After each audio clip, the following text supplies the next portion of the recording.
I'm Jono Bullard, and this is oh, for God's sake. Right, he's doing it, you're doing it. I'm fed up, back up in. That was the Peter Hirsch way of doing it. And this is Catch Whiskers TV.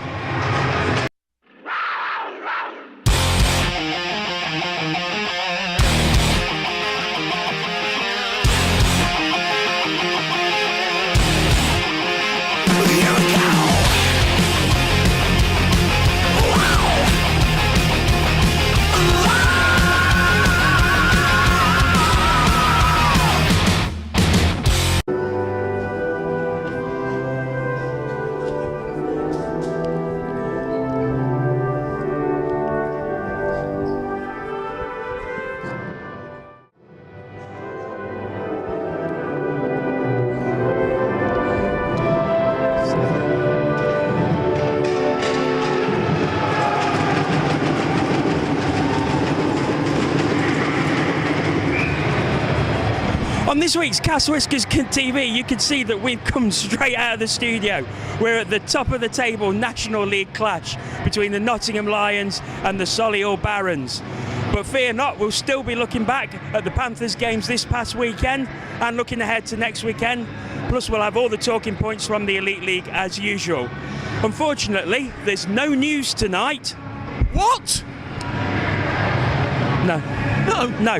No news? No news, go. I'm going home. Sorry. Bye. But first we'll go back to last night's game between the Panthers and the Coventry Blaze. And here's some interviews with some fans that we had after the game. Thoughts on tonight, Ian? Well, very different game by the end from what I thought it would be when we were 2-0 down with half the game gone. Very good fight back initially, and then I think Coventry really capitulated. I was quite surprised.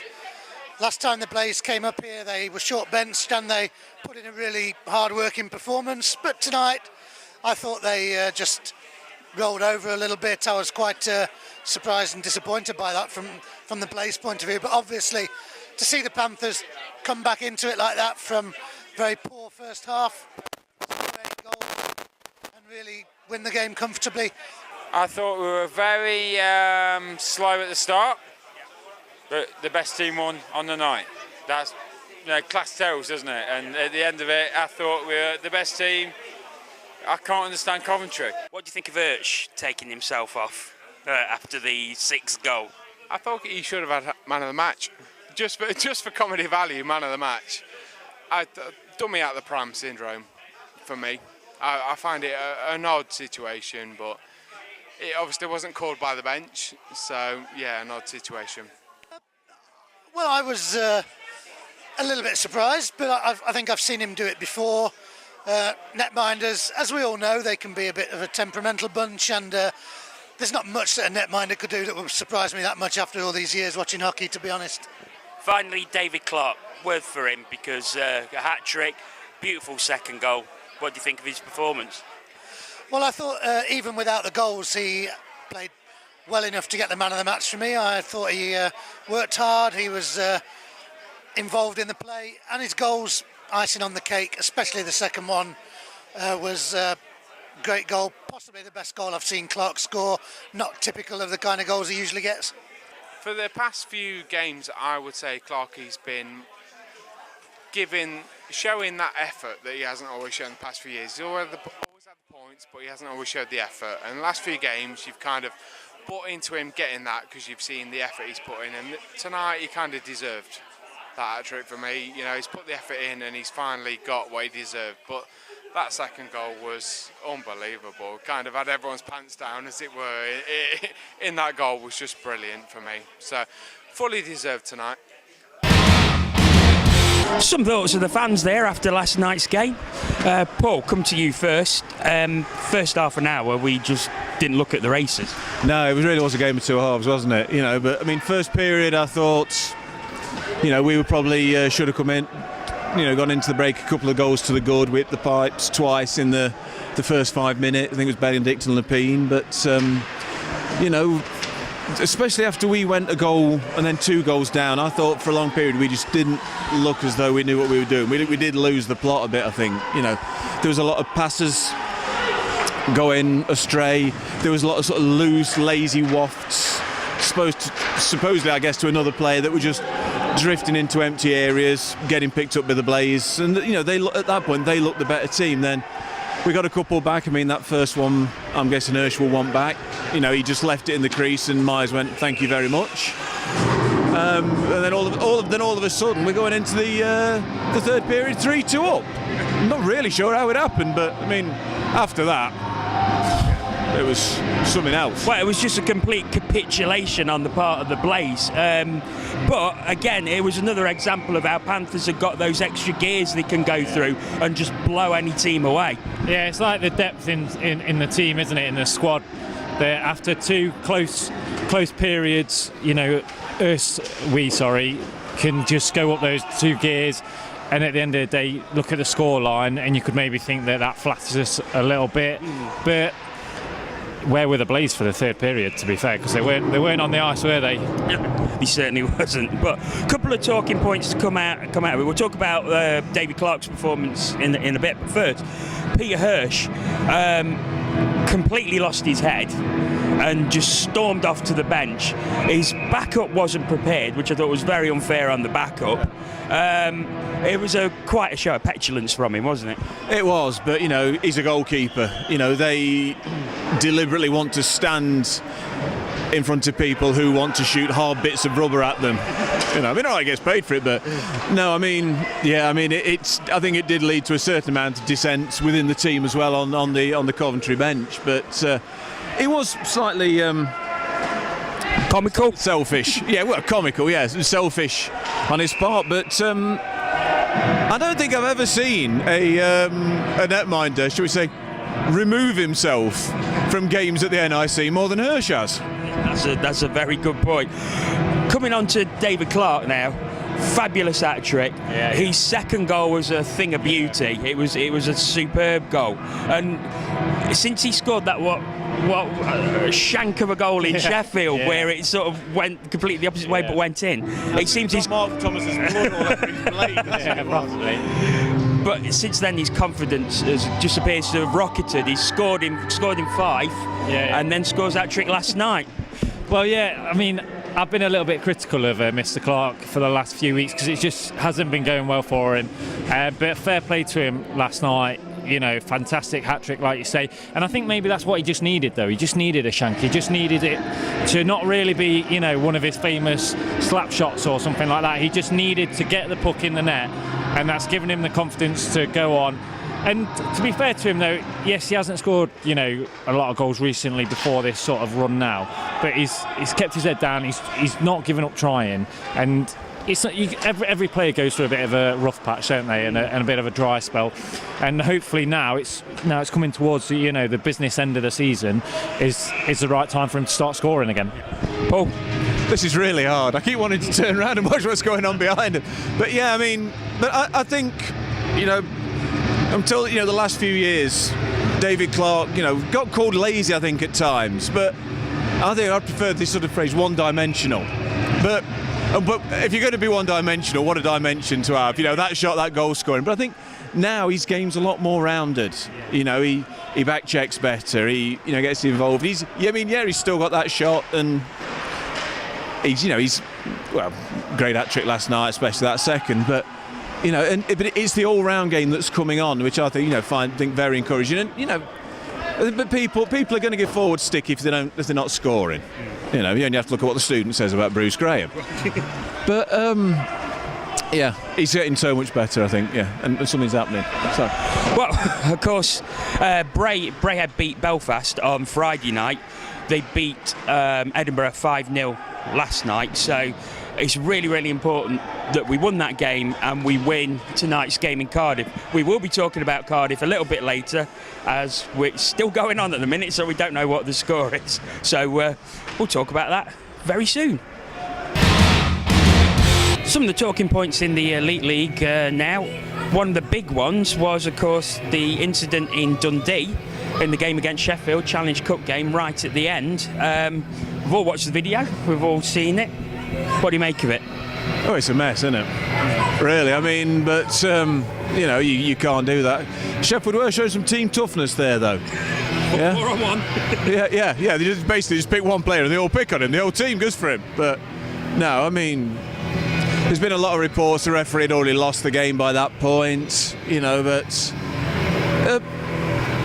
I mean, we've talked about the lack of reaction to the Wilson incident. There was certainly plenty of reaction from the team there. Yeah. But on the other hand, then you've got Dundee. And Tristan Harper, you could perhaps criticise for skating into a ruck of Sheffield players. He's probably going to get a few digs. Yeah. However, not one of his teammates came to help him, which I found very strange. And the same thing we were criticising Sheffield for in the Wilson. You can criticise Dundee for here. Obviously, another talking point was as the players were going off, John DeCaro lashes out at a fan with his blocker. That's pretty bad, isn't it? You just can't do that, can you? Whatever's happened in a game or anything, you know, that's somebody that's paid their money to come and watch that game. And I'm sorry, Johnny, but you can't do that, mate. And we'll see what you know, the Elite League do for that. But I'd expect him to get a bit of a hefty ban. Well, Chris Frank from the same game received a match penalty in the same incident. Now, it seems like it's already been reviewed, so I wouldn't be surprised to see nothing else happen and it's just forgotten about. No, I mean, it's definitely a match, though. You know, the way he comes charging in, gloves, his gloves are barely in the same parish. He's come from that far away. He took his helmet off, that's the start, to get in there and get involved. So, you know, it was always going to be in trouble for that. But is there any truth to the fact that the Dundee fan went under DeCaro's blocker? He went through his 5-hole, apparently. Hey. Here's Danny. Thank you. I'm here all week. Now, also, other talking points is the fines for Ryan Finnerty and Paul Thompson for the social media and printing fines for his remarks about the referee. Yeah. Now, Paul Thompson came back again on Twitter after he'd had the fine. It's like, you know, when you're in a hole, stop digging. You know, he's obviously got money to burn, hasn't he? Bless him. So the thing with these sort of things is, like in the Ryan Finnerty case, let's go with that one first, but you know, they've just lost a game against their dearest rivals in such an important time of the league, and then he gets a camera shoved right in front of his face. You're going to get a reaction. Yeah. Now, granted, he should, you know, he took it too far. You can't criticise refs to that level, but we'd be mooning if he didn't show some passion, or he didn't, you know, seem angry at the fact that his team lost. Yes, I know he blamed the ref for pretty much everything, but you can't go ranting about refs and stuff like that. But then, like I say, when you put a camera in front of his face straight after the game, you're going to get you know, a reaction from him, and you're going to get his true feelings. Yeah. So, but no, I think you've got to accept the fine. Because it tarnishes the league to a certain degree, and like we talked about refs on last week's show, they need all the help they can get. They don't need, you know, belittling by coaches, do they? So, Paul?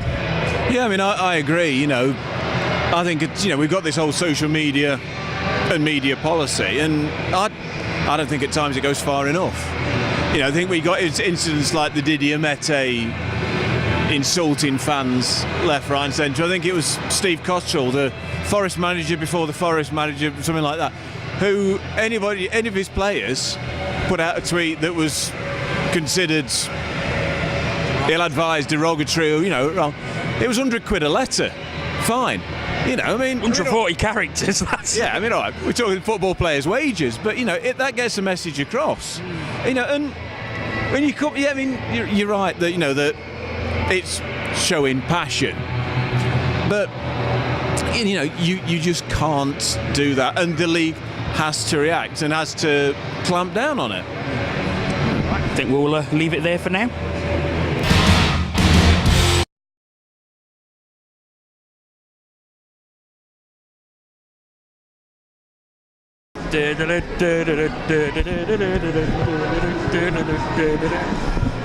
As you can probably imagine, the result from Cardiff has just come through, a 4-2 victory for the Panthers. Another 4-point weekend. Yeah. We thought they might throw it away when they pulled it back to 2-2, but David Ling, I love that man. How much? $20. $20. Yeah, we've literally been on our phones, haven't we? And you can see everybody around here looking, and then you just see, yes! So, no, well done, lads. Great weekend's work, shall we say, but it was a bit nerve-wracking at 2-2, weren't it, there, to be honest? So, but no, fantastic result. What more can you say? 4 points. Thank you. I mean, this is indicative of the character that... Sorry about that. Yeah, excuse me. Indicative of the character that this Panthers team has shown this year by coming back and grinding these results out when it seems the chips are against them. Yeah, grinding. Yeah, I mean, we've said it time and time again. You know, it doesn't matter what the other teams do. If we keep winning, we keep getting these results, and that's what we've been doing. I mean, last night's prime example. You know, you could almost hear the gloating in Belfast and Sheffield when we were 2-0 down and looking like we were doing well to be 2-0 down. I think the Barons are back. But we pulled it round, we turned it around, and we just got to keep going, and that's what the team's doing right now. Of course, we'll look ahead to next weekend now. Again, they're all massive games coming up. You know, Coventry away, Sheffield away, and the games we just have to keep on winning. They're coming thick and fast now, aren't they? Every game is crucial, unfortunately. It's like every game's a cup final. Sorry. No, but both two away games against nearest rivals. We're going to just have to go and grind it out, aren't we, to be honest? And it's going to be a pivotal weekend, shall we say? Because if we can get 4 points from that weekend, then you know things are looking rosy, aren't they? Yeah. So of course we've increased the lead at the top now to 4 points, but you know, and we keep saying this every week. We're also guarding caution. Let's not get carried away. Yeah. That can easily be taken away if they have a bad weekend next weekend. It could just go in. It's just going like that. But you know, we said at the end of December that January was a big month for us. You know, it was practically all games in our conference. Yeah. I forget the names. Erdart? We're the Erdart. All right, yeah. You know, and against teams, and we'd have a better idea of where we were going to be at the end of the season, at the end of January. We lost one game in January. Yeah. That's good form. I'm not going any further than that. It's good form. Well, I think when you look happy with it. When you look at January, I mean, Sheffield and Belfast have had more games than us, but they've lost more games. Yeah. I think that they both lost 3, where we've lost 1, and they've had 9 games to our 7. Yeah. That's pulled it. So we've all played the same number of games now, and we've got that nice 4-point cushion. Yeah. So yeah, I just think it's fantastic that the usual Christmas slump hasn't happened this year. And we now go into a few massive games in February, trying to stretch that lead. Well, I think we all know what's happened with Panthers in the past, and that's why most of the fans aren't saying, being too cocky and saying that we've got it in the bag, etc. But these are different players. There's a different mentality in this squad than we seem to have had in previous seasons, and like tonight's result, maybe last season we wouldn't have got that result. True. And that just shows you the mentality and how this squad is so close knit, and they want it. It's like they smell blood and they want to go for it. And long may that continue in my eyes. Yeah, and same with me. So obviously in between that we've got a game against Fife, Challenge Cup. Quarter-final, leading 3-2 from the first leg. What do you reckon? We've got a goal cushion, but how quick can a goal go? So it's still tight. It's all to be played for. Yeah, it's like a cup quarter-final, this one. But we come through it. Yeah. I mean, I think we've got to be considered favourites, but Fife are a team who've got to be shown respect because they've beaten Belfast and Sheffield this season. You know, they could easily come into the NIC and do a job on us, just like Edinburgh did. And to be fair, they've got nothing to lose, have they? Absolutely. You know, the pressure's not necessarily on them. It's all on us. We're the home team. It's a cup that we've obviously won a few times now. Everybody will expect us to win the game and maybe win the game by a few goals. But so Flyers can just come out, play the game, and whatever happens, they're going to go home, you know, not as heroes, but with their heads held high. So the pressure's on us, but I think we'll progress. I think interesting times ahead. Yeah, Indeed. Moving on to the game we've come to see here tonight, Nottingham Lions against the Solihull Barons, a top of the table clash in the National League North 2. I think I got that one right. Okay. It's good enough for me. Second interval, Lions 6-1 up so far. Proper old time hockey, in. It is like the last 20 years haven't happened, really, isn't it? I mean, it was Stuart Parker, no Simon Hunt tonight because he's ill. Perry Doyle, and the opposition, he's not changed. But yeah, it's been decent so far. I'm enjoying it. I think there's a real buzz about the Lions at the minute. I mean, you've only got to look. If you can't really see, there's a big crowd here. I mean, probably the most I've ever seen at this rink, apart from the Rink Rush game. But this is your first time here. Yeah. What do you think? Yeah, it's good. It's a good night out, especially when we're winning 6-1. So, but no, to be fair to them, they're giving everything a go, aren't they? There's plenty of checks, plenty of hits. It looks like it might kick off in the third, so we're open, Sam. We're hoping so. No, it's really good, and if you can get down here. It's nice and cheap. £5, I think, for adults. A little bit cheaper for the young ones. Yeah. So yeah, get yourself down. That was Nottingham Lions marketing man Aaron Lord there, advertising. Good seats still available. It's not, but it's a pretty good standard as well, isn't it? Oh, it is a good standard, but what you've also got is two teams that are fairly evenly matched, so the standard isn't really that important. You get a lot of people saying, oh, I'm not coming down because, you know, it's not as good as the Panthers, but that don't really matter. I mean, you know, some of the best football matches I've seen, not the best football, you know, like Sunday Pub League.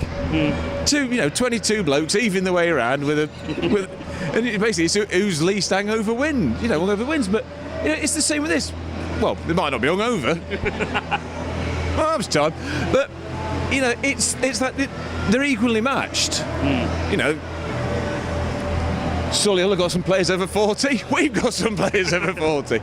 It does me good, I tell you. I think I've still got a chance. But You've got to learn to skate first. Skate better than you. Oh, there's a challenge. No, fact. Fact. Okay. The first Cats Whiskers TV challenge, it's on. You were saying? Was I? Yeah.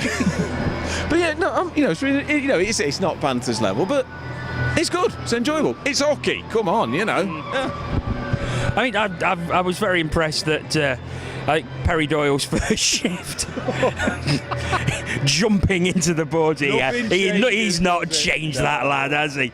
But still, I mean, I think he's 46. I'll give him credit. Yeah, I mean, he's still quite mobile for 46 years old. Yeah, I mean, they're skating around there at a decent speed, let's say, but yeah, like I said earlier, they're giving everybody. You can see that they want to win it. Everybody's on there. You know, it's not there just for like a nice little skate out there. But yeah, it's good. I mean, 4 teams in the league: Lions, Solihull, Sheffield, and D-side, who are all challenging for the league. Lions on top at the minute. I've done my research. But I think Lions now will go, if they hold on to this lead, which I don't see any reason why they shouldn't, you're looking at, I think it's a 3-point gap at the top, and at this time of the season, we know having them gaps is important. There's a theme developing here, isn't there? It's good, you know, it's good for Nottingham sport. It's, you know, football teams aren't doing that great, but you know, it's good, and long may it continue. Well, we managed to speak to a couple of the players and coach Matt Bradbury after the game. With Lions captain Luke Thomas, you must be really happy with that 8-3 win. Yeah, it's immense. It's a great win. Need to put some goals on the board tonight because we know that it could come close with Solihull. We've got them twice again, and they could be the league deciders. So we need to get some goals on the board, get some goals on the board at home. We're now 2-0 in the series against Solihull with some good points up on the board and coupled with that goal difference. Did exactly what we needed to do. We didn't fall into the Solihull trap of trying to goon it up and bring the play down to their speed. The boys did a really good job, really rose above it. I'm really proud of everyone in the dressing room. How special is it for you, considering that it is your former club? It's always nice to be at a former club, especially one where you weren't getting much ice time and you know you deserve better. But at the end of the day, I played at Solihull for probably 18, 20 years through juniors and coming up through the ranks, so they've still got a place in my heart. They're still my hometown club, so I wouldn't want any harm against them. And it's good to be in a tight league battle with it. But at the end of the day, I'm captain of Nottingham now. Played here before, I've come back, I'll do the job for Nottingham, and it is nice to get the win. But I do wish Solihull all the best for the rest of the season. Obviously, you're now 3 points clear at the top of the league. Are you starting to dream yet, or is it still take it one game at a time? No, it's still one game at a time. We've got a big game in 2 weeks' time against D-side. Obviously, the series against them's already won, but another win would be fantastic to sort of wash them out of any points.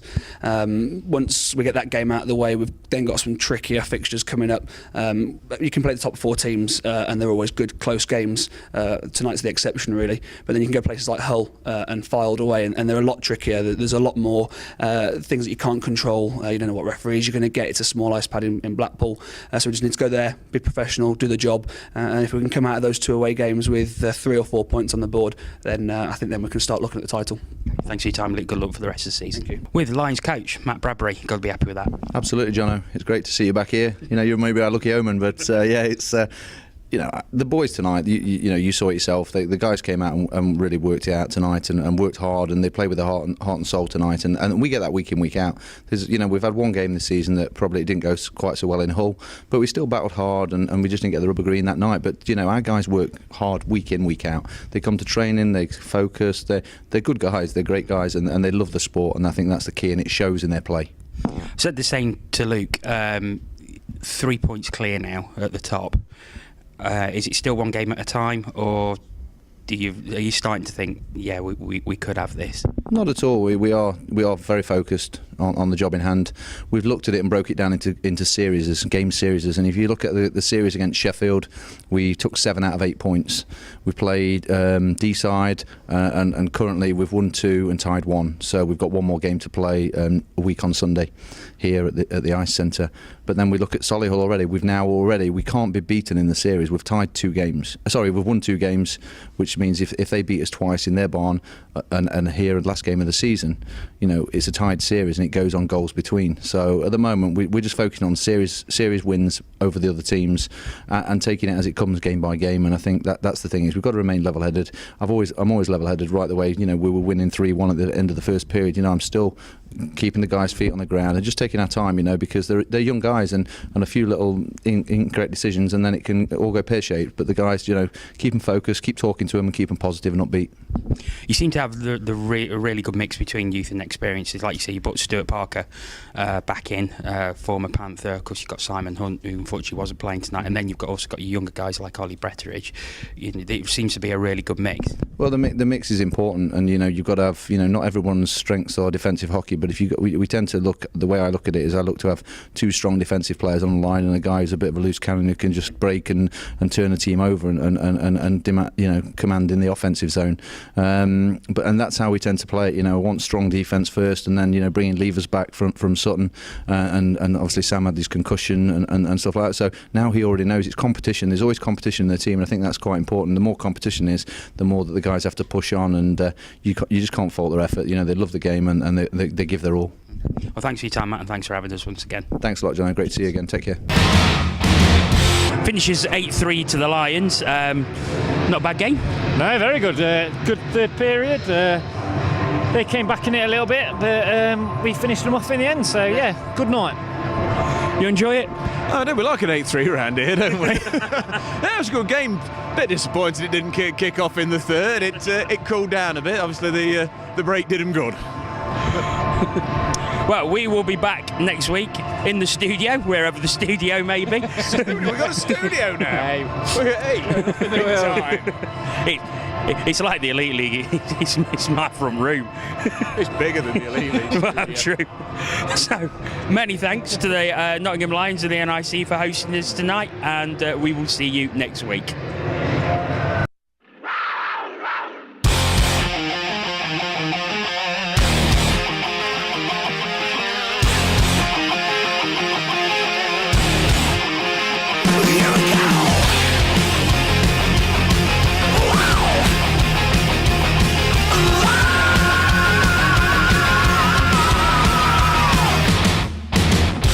No fight in the end then. Disappointed.